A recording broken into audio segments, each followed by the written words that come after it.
Fala galera, eu sou o evangelista Victor Mendes e nós estamos aqui para mais um podcast Pegou no Espírito. E eu quero já começar agradecendo a vocês, que nós possamos crescer cada vez mais. E hoje eu trouxe aqui um parceiro, um amigo e uma pessoa que eu admiro há um bom tempo. A gente bateu um futebolzinho, jogamos uma bola assim, foi algo muito bacana, né, pastor? Eu nem tanto, né? Porque comparado à vossa excelência... Não, agora eu já não jogo mais, agora nós estamos na área da evangelização, missionário, agora nós estamos naquilo que Deus nos chamou. Então, assim, seja bem-vindo, pastor Júnior César Santos, muito obrigado pela sua presença.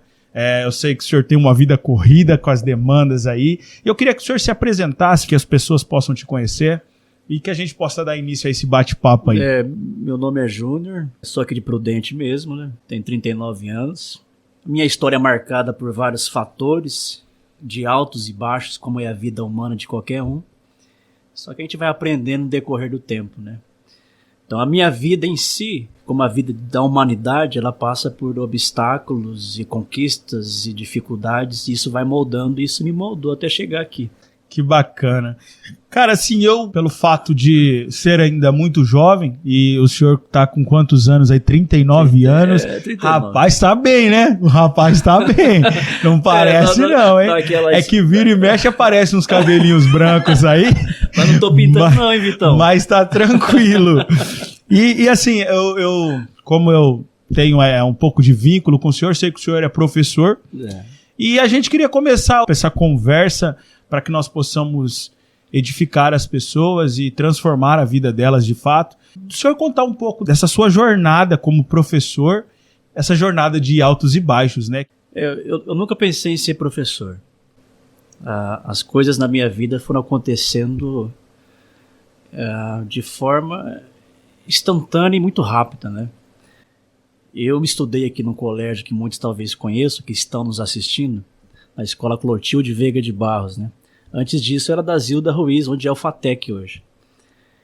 E aos meus 17 anos eu preciso relacionar com a questão da igreja, porque está vinculado, né? Sim, fica à vontade. E aos meus 17 anos eu fui fazer um curso de missiologia. Era internato para meninos e meninas, e ali eu tive professores fantásticos. E eu conheci um professor que me fascinou. O nome dele era Douglas, pastor presbiteriano, formado em filosofia. E foi ali que eu comecei a entender filosofia, porque até então eu nunca tinha tido filosofia. Não sei se você já chegou a ter filosofia. Sim, eu cheguei ainda. Tô um pouquinho novo ainda. Não, mas eu não tive. Eram outras disciplinas que tinha na época, né? E aquilo me fascinou de uma tal forma, fui conhecer mais, não sabia nada. E foi ali que eu resolvi ser professor, mas pensando na filosofia em si. É claro que, como eu estava numa escola missionária e depois eu assumi cargos de liderança, alguns tentavam associar do porquê eu ser professor de uma disciplina que é bem contestada hoje, né? Mas eu não ouvi muitas vozes e segui firme e forte nisso.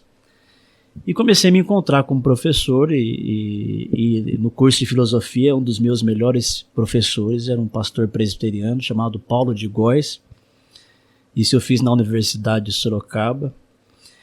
E se eu fosse definir professor, tem um educador que morreu já há algum tempo chamado Rubem Alves. Ele diz que professor ele não é profissão. Professor é uma vocação. Eu sei que ao mesmo tempo eu recebo para isso. Mas se você não encarar isso como uma vocação e não tiver vocação, você não vai saber lidar. Inclusive o próprio Rubem Alves dizia que a escola precisa ser um lugar de alegria. E são essas situações que eu vou recebendo e também vou dando, e isso me define como professor. Nossa, então é muito interessante isso, porque eu não vou lembrar agora o pensador que disse isso, mas já ouvi dizer que antigamente quem educava de fato as pessoas, as crianças, os jovens, era até mesmo a igreja, né?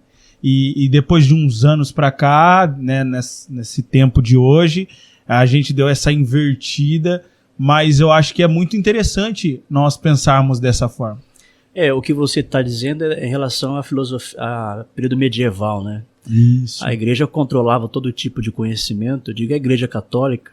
Inclusive, naquela época havia os livros chamados de Index Librorum, que eram livros proibidos. Tudo isso só foi terminar, se eu não me falha a memória, em 1967, alguma coisa, com algum papa. Mas existe uma lista de livros onde a igreja proibia as pessoas de ler, porque eram livros que a igreja julgava como uma afronta à fé.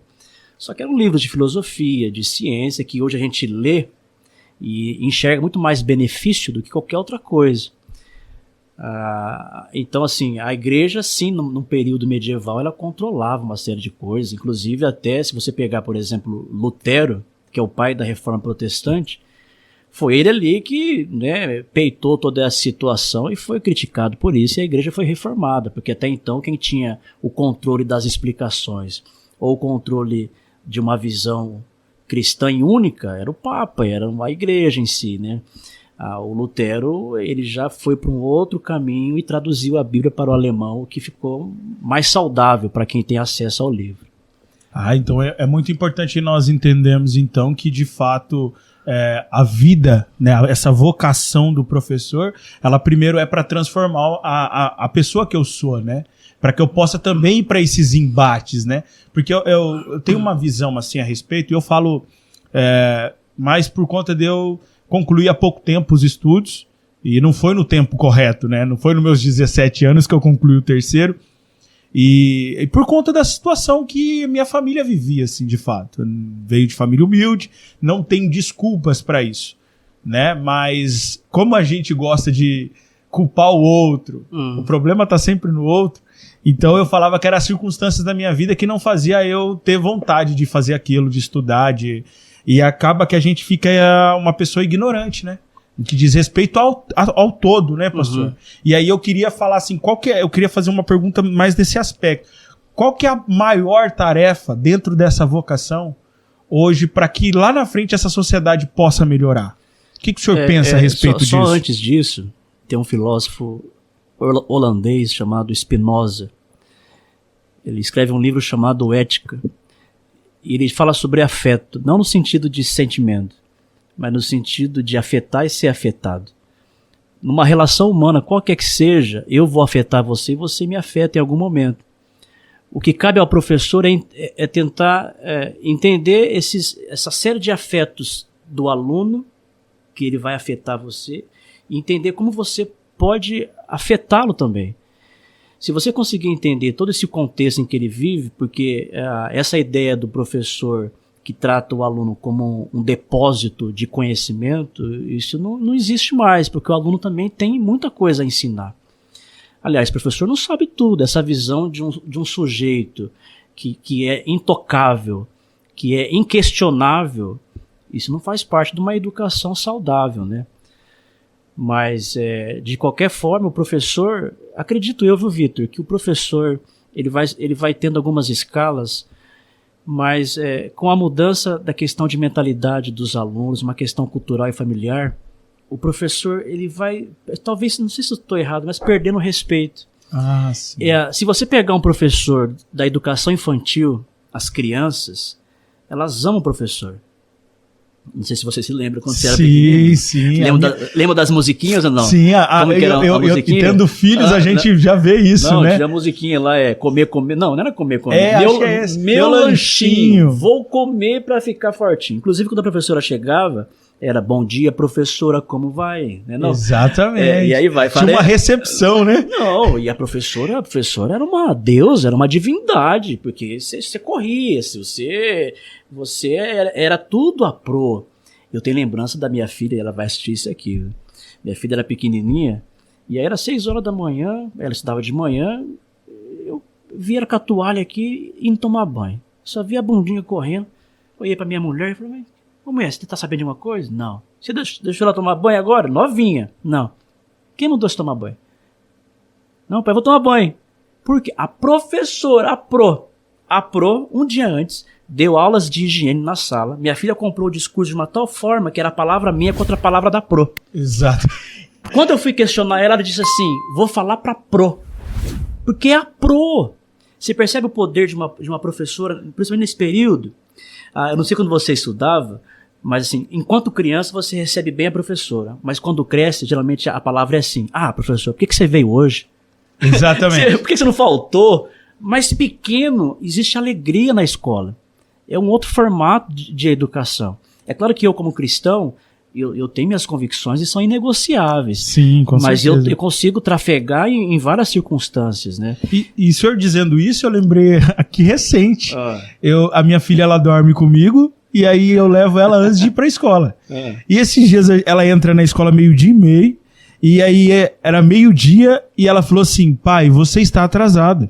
E eu falei: filha, ainda tem meia hora. Ela falou assim: pai, a Pro disse que todas as vezes que a gente sai em cima do horário, a gente corre um risco muito grande de atrasar. Aí eu peguei e falei assim: tá, filha, e de fato, o pai vive mesmo atrasado, você tem razão. Então, tipo assim, a Pro disse pra ela que quando eu saio atrasado, o risco de não chegar é grande. Mas e as coisas que eu ensino? Não tá funcionando esse negócio? E ela vai chegar em casa e vai contar pra Pro. E vai fazer desenhos pra Pro. E vai abraçar a Pro. E vai sonhar com a Pro. E quando ela entrar de férias, ela entrou de férias hoje, mas amanhã ela já quer voltar pra escola. O mais velho, ele quer ficar mais tempo de férias. Exatamente. Porque a escola, eu sei que tem muitas críticas em relação a isso, mas a escola já não tá mais naquela alegria como antigamente. Existe alguma coisa ali que demoraria muitos programas, né, pra gente tentar entender isso aí, que a escola vai sendo um lugar de tristeza e de sofrimento. E o senhor dizendo isso, será que não é assim uma dúvida, né? Será que não é pelo fato de a ideia, eu vou trazer uma coisa aqui muito legal e eu acho que o senhor vai poder me instruir e ensinar as pessoas que estão nos ouvindo. Eu, quando jovem ainda, indo para a escola, eu me recordo que minha mãe dizia assim: filho, você tem que ir para a escola. E eu falava: mãe, hoje eu não tô muito afim. Filho, você precisa ir, senão vai cortar o Bolsa Família. Eu tô falando desse exemplo da época ainda do Bolsa Família, desses recursos que o governo nos dava. Eu lembro que eu sou da época que dava material na escola, aquela mochila. O senhor pegou muitos alunos Sim. assim, né? Então, assim, será que agora mudou, né? Eu acho que o problema da escola nesse aspecto qual é o interesse de eu estar lá? Será que tem também essa dificuldade? De você gostar e amar aquilo, porque é igual nós estamos aqui e eu fiquei super empolgado em receber o senhor, por conta do meu interesse e aí na escola, você acha que tem... Porque e qual que é o momento que interrompe isso? Porque do amor que o senhor está falando para se tornar o ódio. O que o senhor entende disso? O que o senhor pensa como, né, professor e também como cristão? Eu acho que na educação brasileira é estrutural. É estrutural. Se você compara a educação no Brasil com outros países, a gente está anos-luz atrás.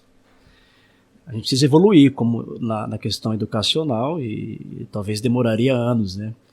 Mas ninguém quer fazer isso a longo prazo. As pessoas querem fazer a curto prazo porque isso dá público, isso dá ibope, isso elege.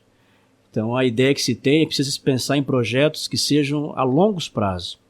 É claro que no sistema que a gente vive, eu como aluno nessa época, eu precisaria entender de que eu vou ter que me sujeitar a isso, porque senão eu estou descartado do mercado de trabalho, eu estou descartado de um vestibular, eu vou precisar passar isso. Por mais que talvez não faça sentido, ou você segue ou você está fora. Então não tem. Agora, como transformar isso na vida do menino para que ele se sinta pelo menos satisfeito, isso é uma questão bem subjetiva, porque talvez na minha disciplina que é filosofia, talvez aquilo não faça tanto sentido assim. Ou talvez vai ter aqueles que vão amar a matemática e não vão nem dormir à noite pensando na matemática. O meu filho diz que ele é o rei da matemática. Diz ele. Sou o rei da matemática. Tem 6 anos de idade. E ele faz contas ali tudo, que seja. Mas é um problema, viu, Vitor, que precisaria ser discutido assim, bem de forma peculiar. Porque daí envolve questões políticas, mas independente que isso melhore ou não, cabe a mim, professor, tendo consciência de que eu preciso agir. Agir do jeito que eu posso. Mas você não vai conseguir mudar a educação, mas eu vou conseguir mudar a vida de um aluno. E para esse basta. Você não vai conseguir mudar todo o sistema, mas para aqueles que conviverem comigo, esses talvez se sintam tocados, né? E para mim já basta. A alegria do retorno de você encontrar alguém que talvez há muitos anos não te vê e te reconheça, e diz, você foi meu professor, mó saudade de você, bons tempos aqueles. De alguma forma eu afetei. E talvez ele nem saiba, mas ele me afetou também. Então, assim, eu preciso me posicionar como indivíduo, porque se eu ficar tratando no coletivo, eu vou me frustrar. Eu preciso saber quem eu sou.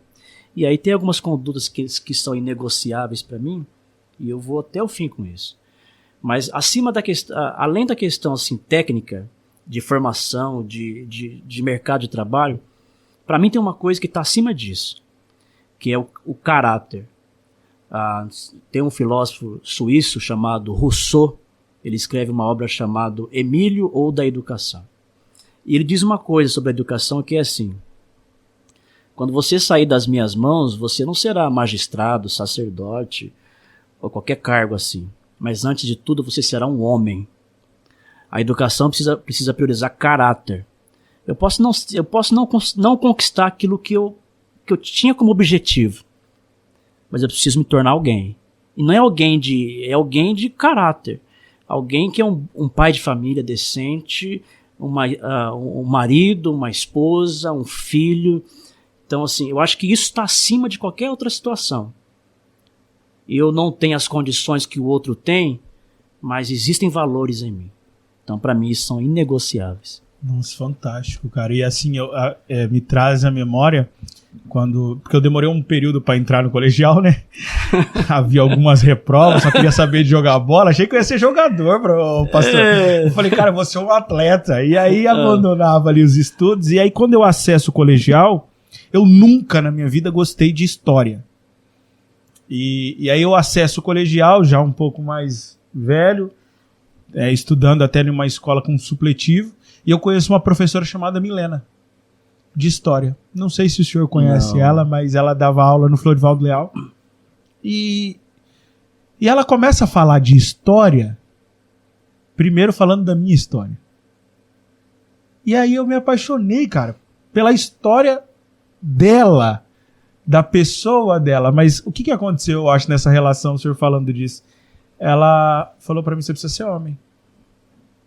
Você é humilde, simples, extrovertido, até gente boa, mas tem outros valores, tem outras coisas que a gente precisa alcançar.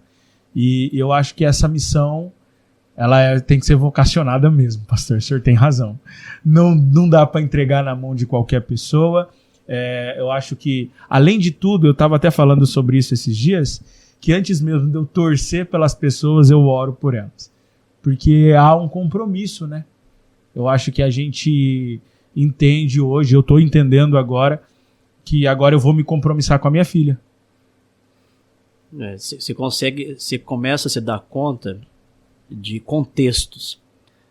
O seu contexto familiar que é importante, e eu como professor, eu preciso entender o contexto do outro, né? É por isso que na filosofia, por mais que alguns julguem abstrata, eu me encanto com ela porque ela trafega por qualquer assunto. Ela trafega na teologia, na ciência, na ética, na política, na matemática. Ela não fica restrita a um campo.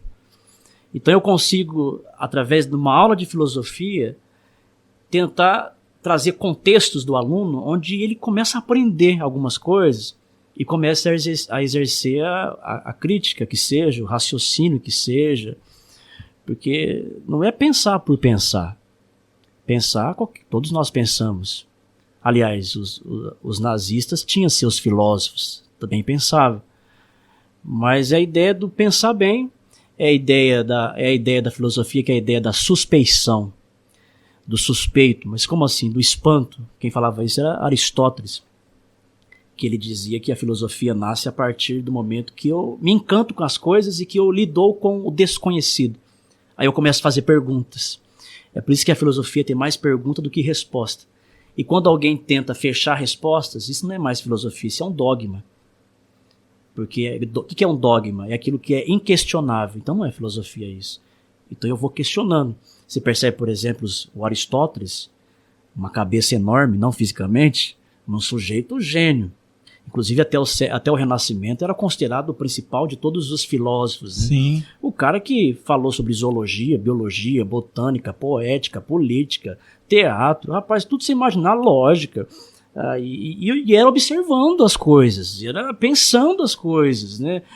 É até um bom debate para nós, porque no mundo tão tecnológico, a gente perdeu essa ideia da suspeita, de saber o porquê e de ir atrás. As coisas me parecem tão bem fáceis hoje. Sim. O que elimina uma capacidade nossa, que é de pensar além. E aprender, né? E aprender, obviamente. Querendo ou não, quando você para de pensar, você para de aprender. E na minha vida particular, assim, e eu acredito que aconteça muito com as pessoas, Vitor, eu aprendo reproduzindo. Se eu continuar tendo esse contato com o senhor vai falando, eu vou reproduzir. Eu entendi o que você me falou, eu vou reproduzir, vou criar algumas coisas a partir daquilo que o senhor me ensinou.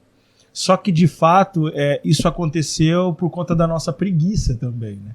Em ler, em buscar. Igual eu hoje tenho meu Instagram lá do Evangelista, e aí agora eu tenho que pensar, porque eu quero criar frases para colocar lá no Instagram. E, cara, isso é desafiador, pastor. Parece assim que realmente precisa ter uma cabeça grande como a desse homem. Vitor, e é desafiador, porque a gente vive numa sociedade hoje tecnológica e não existe uma cultura da leitura, né? Não precisa ler. Por mais que eu seja cristão, isso para mim é inegociável. Isso não me impossibilita a ler qualquer tipo de livro que você possa citar. Qualquer tipo de ator, seja ele cristão ou não. Eu não faço diferença nesse sentido. Mas a cultura familiar de incentivar desde cedo a leitura, isso é importante.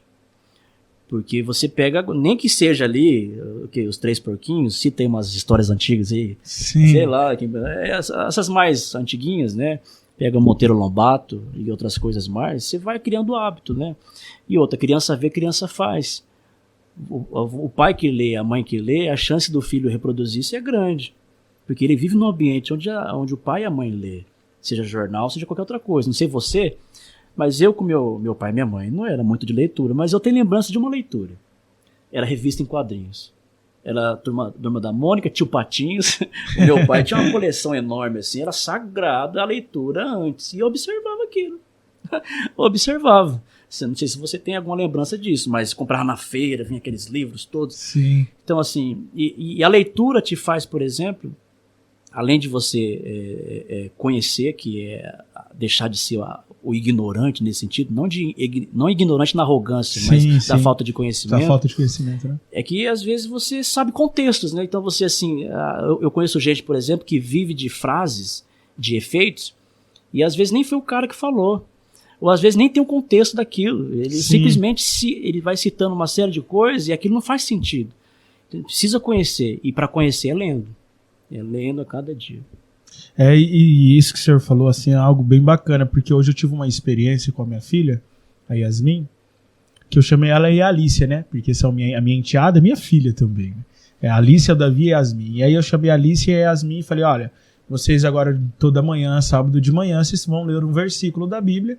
E aí peguei a Bíblia no celular e falei para elas lerem. Aí uma leu um, outro leu outro. Só que a Yasmin, por ela estar apaixonada pela escola, a primeira coisa que ela fez foi reproduzir o que acontece na escola. Então ela leu, foi lá na minha Bíblia papel, que estava em cima da mesa, onde eu faço meus programas do Evangelista, procurou o livro, Mateus, e aí ela não conseguiu achar o Mateus 6,33 que eu dei para ela ler. Uhum. Só que ela achou outro texto. O que ela fez? Escreveu ele no caderno e trouxe para mim.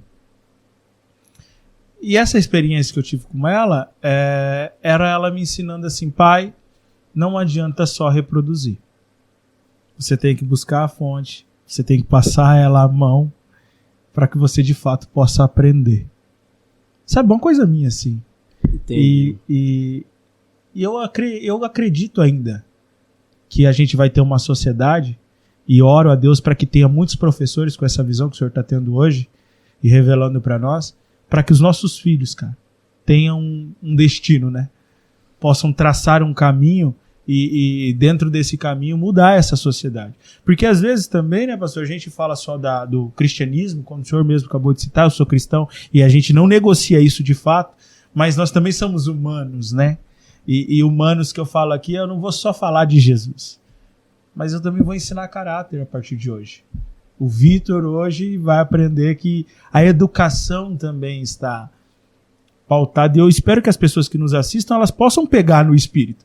Porque, cara, foi fantástico isso, e é fantástico tudo isso que tem acontecido, né? Se você pegar, Vitor, o povo judeu é o povo do livro. Isso você pega, por exemplo, se eu não me engano, no livro de Êxodo, uma das ordens você precisa inculcar nas crianças, usa essa expressão como enraizar na criança, dia após dia e noite, as verdades. E aí quando você pensa, por exemplo, que o povo de Israel ficou 40 anos no deserto e depois de 40 anos eles continuavam ainda tendo essa perspectiva de Deus, embora a geração antiga tinha sido depravada, né? E aí se pergunta, como assim? Passou uma geração inteira, porque é o povo do livro. O pai com o filho, e depois o filho que tem ali o outro, e vai indo e passa de geração a geração. Chega um momento que você não tem mais controle disso. Essa ideia que alguns dizem que filho de peixe, peixinho não é verdade. Porque isso serve para cristão ou não cristão. Você vai fazer muitas coisas corretas. Por mais que você seja um excelente pai, vai chegar um momento que a criança cresce e ela vai tomar suas decisões. Mas que você não pague pelo remorso de deveria ter. Inclusive tem uma música do Titãs, devia ter amado mais, devia ter alguma coisa assim. Que o devia ter não aconteça, que você faça antes. Sim. Ou tente se precaver antes. Então essa é a ideia do inculcar, né? Mas assim, eu quando eu sento com a minha filha, eu tento não fazer, por exemplo, uma leitura pela leitura. Porque criança tem mais pergunta do que resposta. Exatamente. Olha, e isso é filosófico também, porque já nasce... E a gente mata isso. Por quê? Você fala, mas por quê? E cada pergunta... Inclusive eu lembro do episódio da Peppa. Aliás, quem é pai já assistiu vários desenhos. Ah, com certeza. E ali a Peppa começa a perguntar ali pra mamãe Pig ou papai Pig. Aí fala, mas por quê? Aí responde, mas por quê? Mas responde, ô Peppa, vamos brincar na lama? Ele muda de assunto. já muda de assunto, não quer mais. Aí chega uma hora que ninguém pergunta mais. E é muito legal isso que eu também lembrei. Eu não sei se o senhor também pega essa época do show da Luna. Já ouviu esse desenho? Não, eu lembro da minha filha. Esse desenho da sua filha assistindo? Esse é o show da Luna, e ela começa... Mas aí, eu quero saber, porque o gato me... Isso! Exatamente. Olha. Porque o céu é azul, porque... E é um monte de perguntas, e aí eu não lembro o restante da impactado com aquilo, e ela ficava... eu quero saber, e aí a Yasmin vinha e falava, pai, por que o céu é azul? Por que o gato mia? Por que eu e Yasmin? Então a Luna vai responder, Yasmin. Essa adora, né? Adora aventureira, né? O mapa. Os pais que têm filhos hoje em dia, que acompanham o crescimento dos filhos, vai chegar uma hora que se ele não tem mais do que uma TV, ele já perdeu a sua TV. No sentido assim, de que você vai sentar com a criança e obviamente vai assistir o desenho com ela. Não quer dizer que ela comanda na sua casa, obviamente. Mas que você vai começar a assistir o que ela assiste. E aí inclui a Peppa, inclui a Luna, a Dora, sei lá o que mais. Na minha época era o quê? Caverna do Dragão? Não, Scooby-Doo? Exatamente. He-Man. O He-Man hoje também tá meio moderninho. E não tinha nada educativo assim, né, cara? Não, Era um tem que correr do outro, tem que matar. O pica-pau trapaceando e assim vai. E você assiste essas coisas, eu assisti isso aí, e hoje assisto também.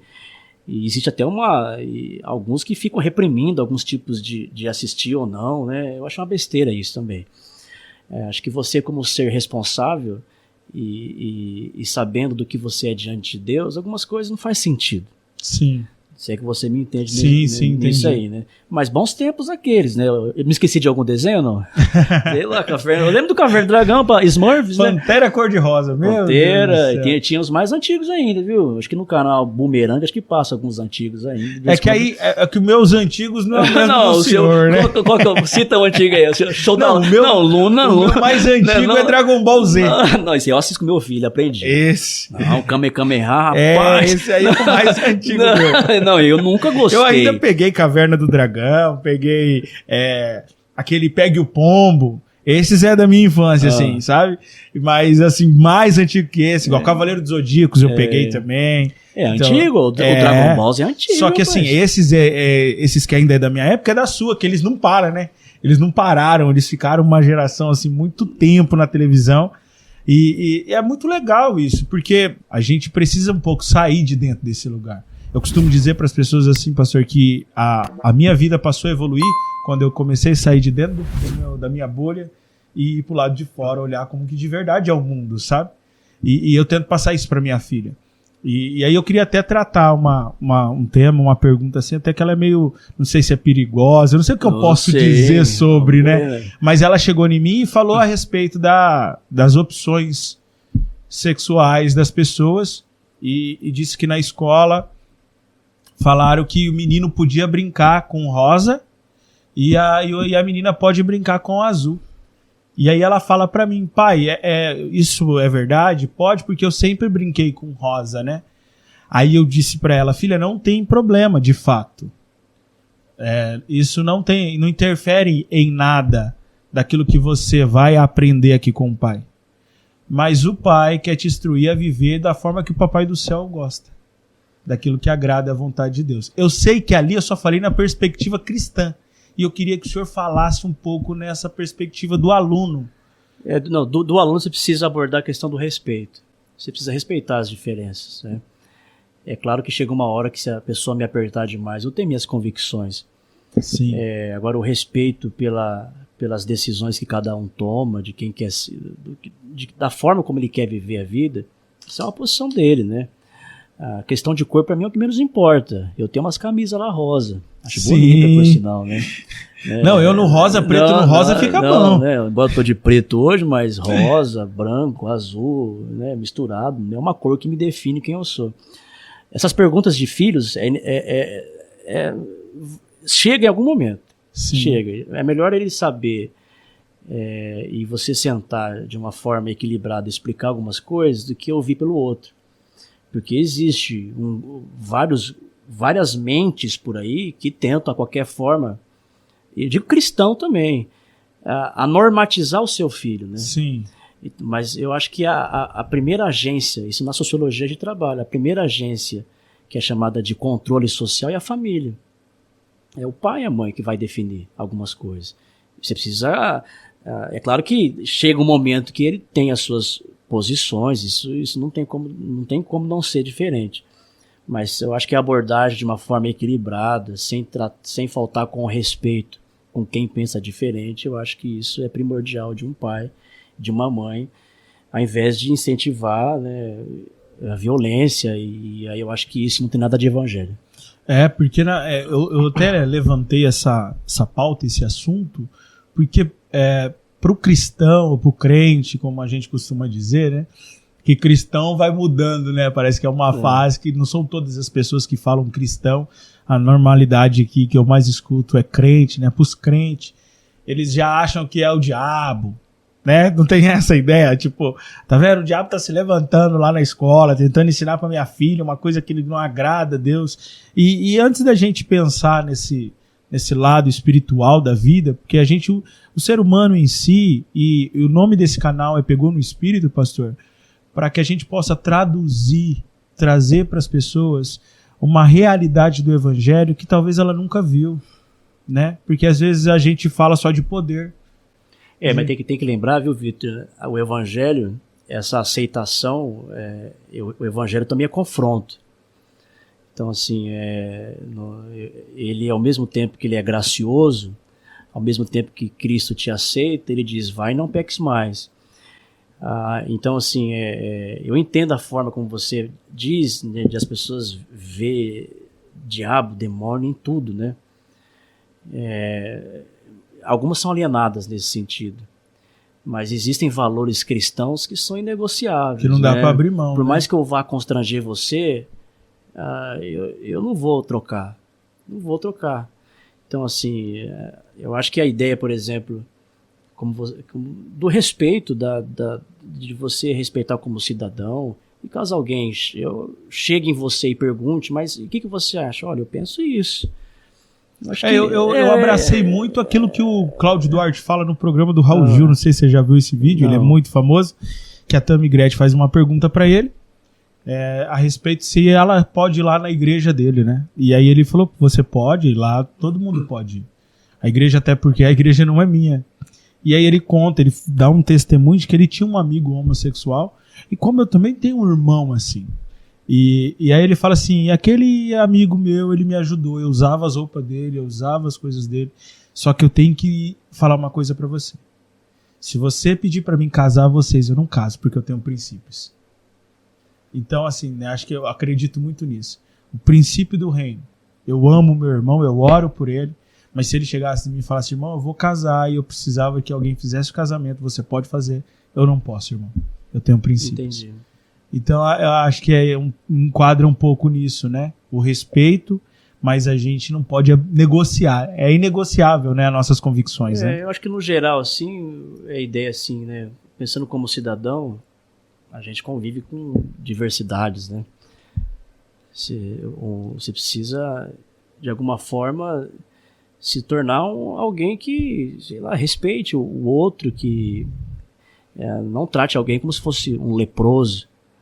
Né? Essa relação, para mim, em Cristo, não tem sentido isso.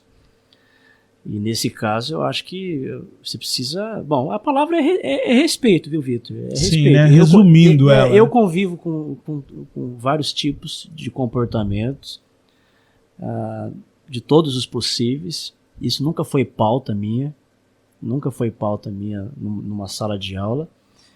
Embora todos que me conhecem sabem as minhas convicções. Sim. Assim como eles têm a deles. E todos nós aqui temos. Mas eu acho que você aprender a tentar um diálogo, não negociando seus princípios, eu acho que isso faz parte da política, talvez, da boa vizinhança, né? E a graça tá sobre todos, né? A graça, ela... Sim, é aquilo que eu te falei, né? Por mais que existe uma graça em Deus nos amar, ao mesmo tempo em que você vem, aquela graça te torna tão grande em você que você precisa reagir a ela. E a reação é mudança de conduta. Quando Paulo diz assim, vocês foram eleitos, mas ele diz assim, para ser santos e irrepreensíveis. Então a ideia da graça, ela tem como consequência o caráter de Cristo, né? Qualquer um que se ache agraciado, mas não se comporta, ou não tem nele o revestimento do caráter de Cristo, ou não caminha para o prêmio, ou para essa ideia do Cristo do caminho, isso não é graça. Isso é qualquer outro nome, uma libertinagem, né? E eu não penso dessa forma. Bacana. Inclusive tem um livro muito bom chamado Despertar da Graça, do Charles Swindoll. Não sei se é assim que se pronuncia o nome dele, mas é um livro fantástico sobre a graça, porque a graça ela está no casamento, ela está no relacionamento, ela está no trabalho, ela está em vários relacionamentos, né? Inclusive o Filho Pródigo é um bom exemplo de graça.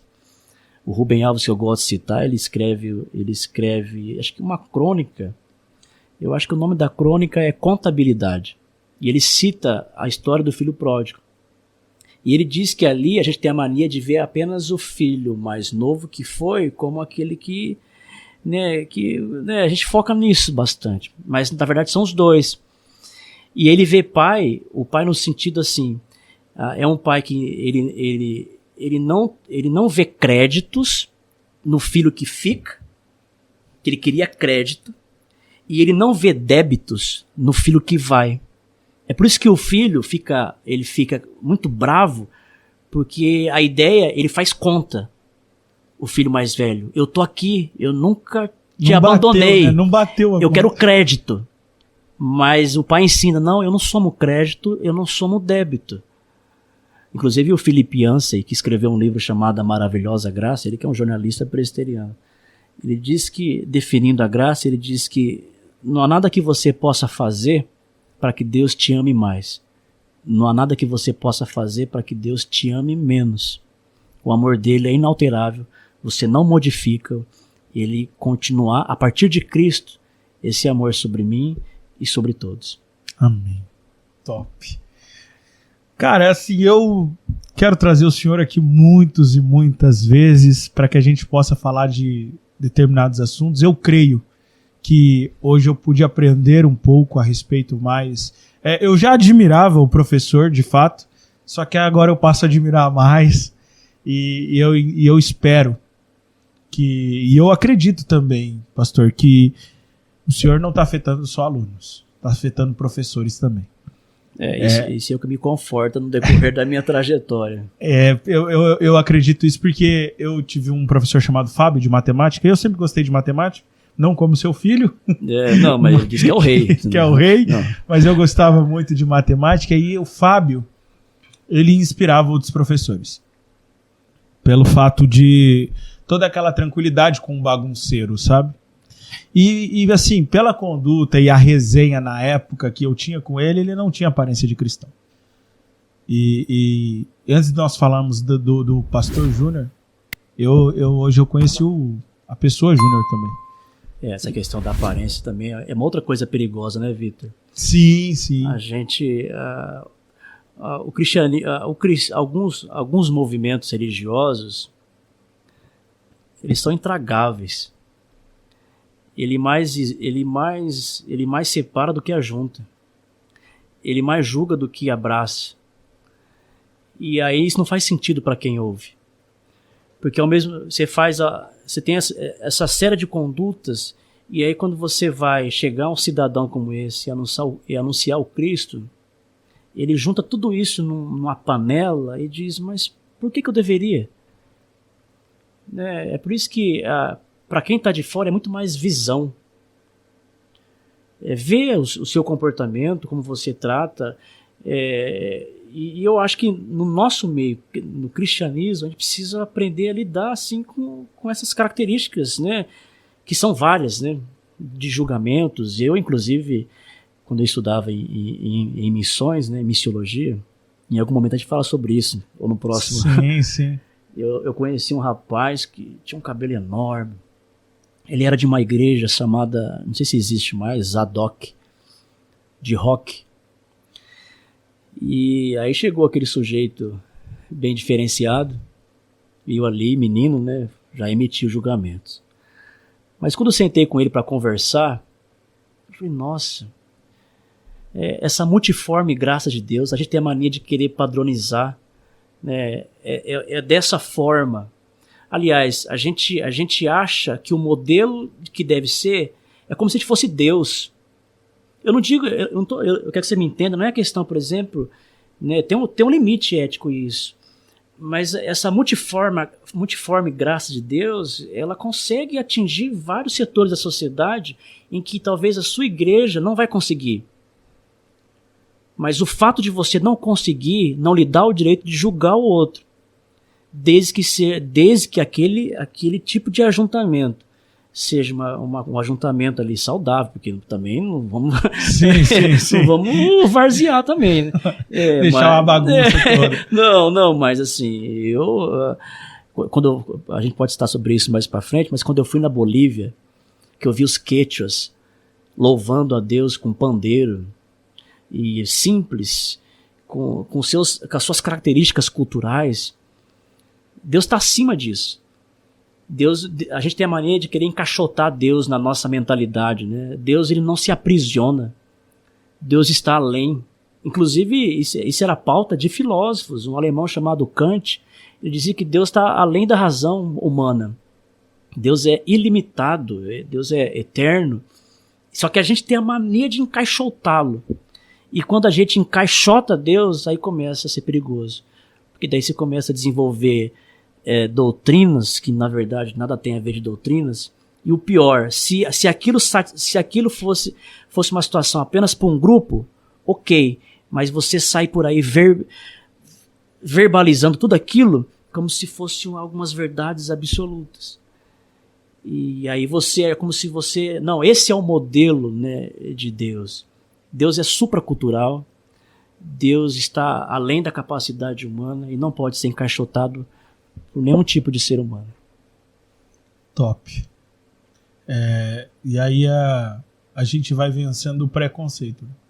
Porque até mesmo eu passo por isso em alguns momentos, né? Teve algumas pessoas que eu tentei acessar para estar aqui comigo e que se acham muito grandes no conhecimento, né? E aí não me responderam, sabe? Tipo assim, beleza, depois eu falo com você e coisa e tal. E aí porque a gente, na comunidade, nós falamos que existe uma quarta camada que nós ficamos quando a gente é frustrado naquilo que a gente quer fazer. E aí a gente entra na quarta camada e aí eu entrei nessa quarta camada por um tempo e fiquei pensando, cara, por que as pessoas são assim, velho? Por que o ser humano acha que Deus não pode levantar um jovem para que, através da sua vida, através da vida das outras pessoas, eles possam transformar, mover essa nação, sabe? E isso que o senhor acabou de dizer abre ainda mais a minha mente daquilo que diz respeito ao que Deus tem para esse projeto e para a nossa vida. E a ideia, Vitor, que Deus, ele não é um ser inerte. É claro que na filosofia, alguns filósofos vão ver Deus como uma grande substância, um ser longe e que não se relaciona com a Terra, com o planeta, com as pessoas, com o ser humano. Mas eu vejo Deus em movimento. Ele está trabalhando o tempo todo. É por isso que o Paulo diz que ele confunde até os loucos, né? Por que ele confunde o louco? Porque o louco julgava-se sábio. E o sábio julgava-se louco. Mas foi justamente o louco que Deus levantou. Então a ideia de que eu não acredito num Deus que diante da raça humana está inerte. Ele está fazendo alguma coisa. Na minha vida, na sua vida, na vida de quem nos assiste, ele está fazendo. Em algum momento vai surgir alguém para conversar com você e você vai falar assim, nossa, isso aqui tem Deus nisso. E aí você pega aquilo e fala, nossa. É por isso que no livro de Jó, diz no início do capítulo, me parece, eu não vou lembrar onde direito, que diz assim, Deus fala de várias maneiras, porém é nós que não prestamos atenção. Ele fala, ele está falando o tempo todo. E para aquele que, por exemplo, teve uma noite péssima, que cometeu pecados e ele está assim, se deprimindo a partir disso, no dia de amanhã, a voz vai estar lá. Vamos virar a página. Vamos começar de novo. Você é meu filho amado. E você precisa, você precisa não resistir a essa graça. É como Paulo. Eu falo isso para os meus alunos que vêm conversar comigo sobre Deus. Professor, tenta me convencer. Não tem como. Eu poderia dar vários argumentos racionais para você, válidos ou não. Mas quem convence é o Espírito. Você pega a história do Paulo que era um perseguidor da igreja e que estava indo ali para matar cristãos, para aprisionar cristãos. Mas no caminho de Damasco, Jesus apareceu. Algumas pessoas talvez ainda não chegaram no caminho de Damasco, mas vão passar por ele e vai ouvir a voz. Paulo, talvez não dessa forma, porque me persegues. Sim. Talvez de outra. Quem tem ouvidos para ouvir, ouça. E é muito legal isso, porque nós estamos num tema de mensagens na comunidade que a gente está falando sobre a graça. E nós estamos acompanhando uma mensagem do Ariovaldo Ramos, que ele fala oração, um jeito de mudar a história. E é uma mensagem assim, muito antiga, que ele até está um pouco mais novo. E é fantástico assim, as citações dele. E o que eu acho mais interessante nisso é que ele fala assim, as pessoas falam, mas não adianta só orar. Como não? Podem orar. Orem. Não parem de orar. A oração move a história. E é aquilo que o senhor acabou de dizer. Ele não está parado, ele está em movimento. Então assim, a oração para mim é a conformação da minha vontade para a vontade de Deus. Então assim, eu não estou ali para ditar ordens para ele, né? Eu sei que existe, por exemplo, uma ideia, né, da oração que move o braço de Deus como se Deus estivesse com os braços cruzados e não estivesse trabalhando. Sim. Né? A oração é muito mais para que eu seja, para que eu cresça mais. Então é uma conformação daquilo que eu sou diante dele, porque quando eu oro, eu me submeto a ele. E não é uma oração de cima para baixo, dando ordens. É uma oração de baixo para cima. Como aconteceu com os dois que subiram ao monte, e um orava, Senhor, eu não sou como esse publicano pecador. O outro, malemar, levantava a cabeça. eu sou pecador, me perdoa. Quem voltou em paz para casa foi aquele que estava embaixo e olhou para cima e se conformou à vontade. Então essa ideia, até a ideia da oração precisa ser revista muitas vezes, porque a gente ora muitas vezes dando ordens, né? Eu acho que, sim, eu acho que o pedido é uma relação normal entre qualquer... Inclusive o próprio Jesus nos incentiva a isso, né? Sim. Quando orares, pedires, aquelas coisas todas. Mas nunca se esqueça que oração de baixo para cima, e quem está em cima, você precisa se submetê-lo a ele. E ao orar, olhe para você. E tem uma outra coisa mais. Quando Jesus disse, quando você orar, entra no teu quarto, fecha a porta, e o teu pai que te vê em secreto recompensará, a oração não é o que você fala, a oração é que Deus vê. E o teu pai que te vê.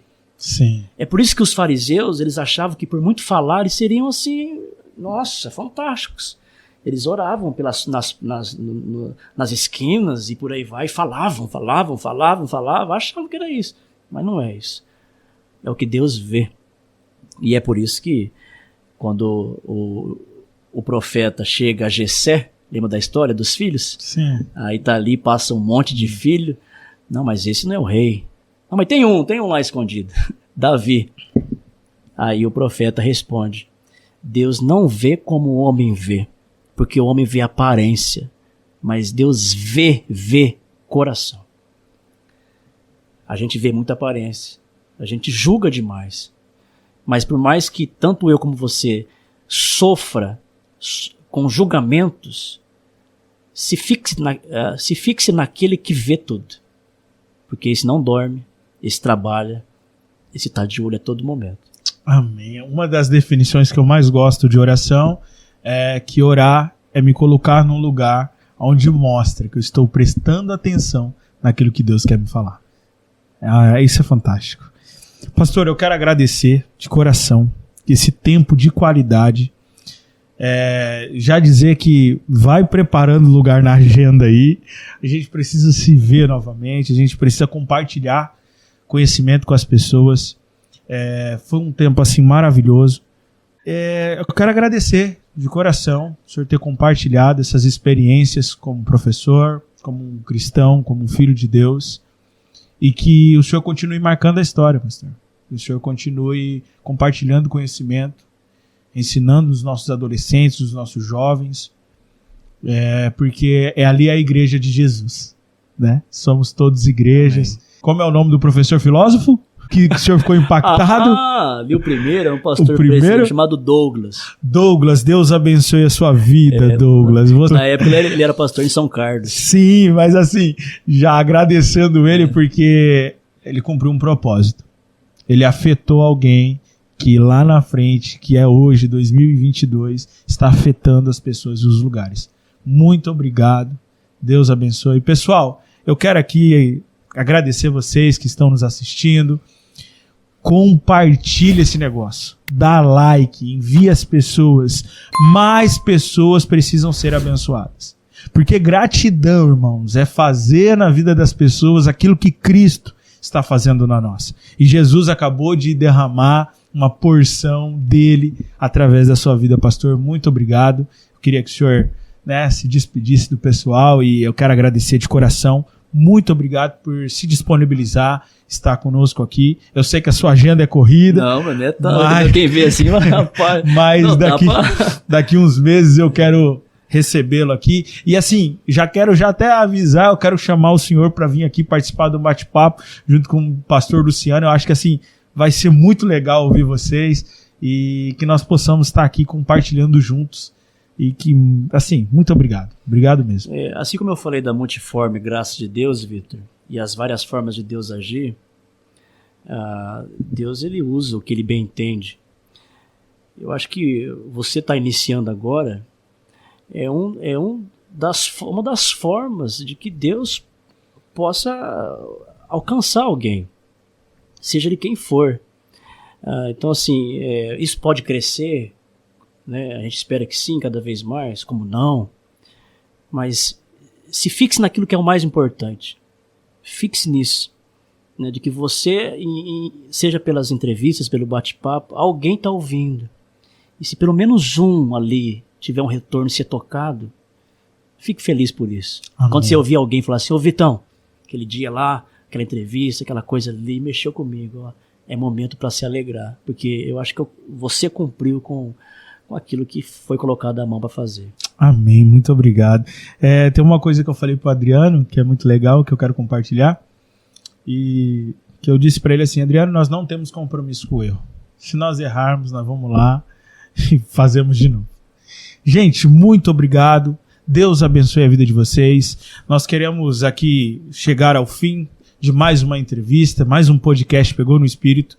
Mais uma vez, obrigado, pastor. Deus abençoe a sua vida e que nós possamos nos encontrar. Até a próxima. Deus abençoe e fiquem todos na paz.